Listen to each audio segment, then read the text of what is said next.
The crash has begun, and real estate prices are set to plummet by 15% to 30% soon. The common advice is to sit back and wait so buyers can reap the benefits of falling prices. Interest rates also fell, which means that mortgage rates are going to fall.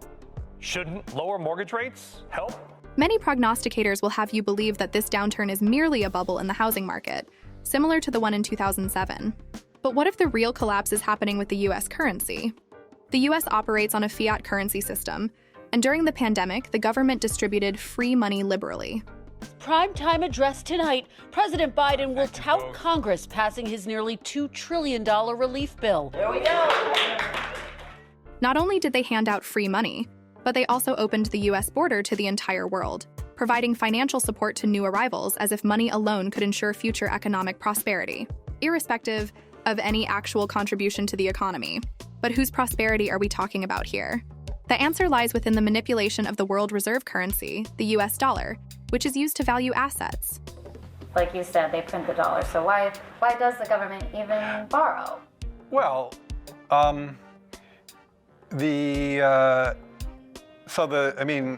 again, some of this stuff gets, some of the language that some of the language and concepts are just confusing. I mean, the government definitely prints money, and it definitely lends that money, which is why the government definitely prints money, and then it lends that money by selling bonds.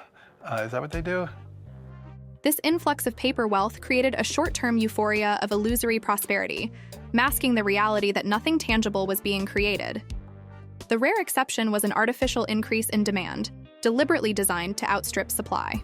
This is not genuine economic growth. It is a dangerous manipulation of the economy that benefits a select few. It appears that what's actually crashing is the US dollar itself.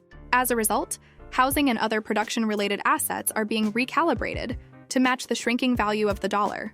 Now, the political elite, in conjunction with the global elite, are setting the stage for the ultimate non-prosecutorial crime, using currency to misappropriate assets under the guise of unwinding economic bubbles.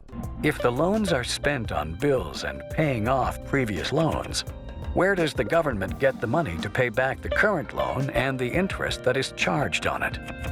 Is investing in a U.S. government bond simply one small part in a giant Ponzi scheme?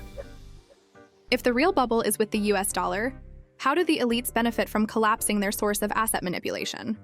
The answer is the systematic erosion of the middle-class purchasing power and the tangible wealth transfer they hold. As the cost of living rises, the middle class's ability to own property diminishes. People will work to survive and own nothing, as the cost of acquiring assets outpaces their income. This new world order is about owning nothing and surviving under the control of a select few who own everything. While I'm not typically a conspiracy theorist, it's hard to ignore the troubling signs around us. Why would anyone who genuinely desired prosperity for their country open its borders to the world and flood the existing economy with paper money? The U.S. government can't go bankrupt because we can print our own money.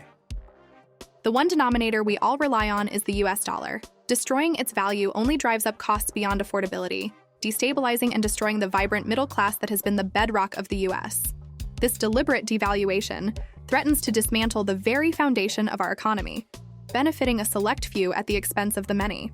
Conspiracy or not, the US is undergoing a transformation that's largely unrecognizable and makes little sense unless we acknowledge the reality of globalism, a path forward for the few at the expense of the many.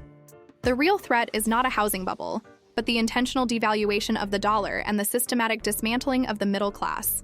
Pay more attention to rising costs and the influx of people who provide no net economic benefit, and less to the allure of government handouts.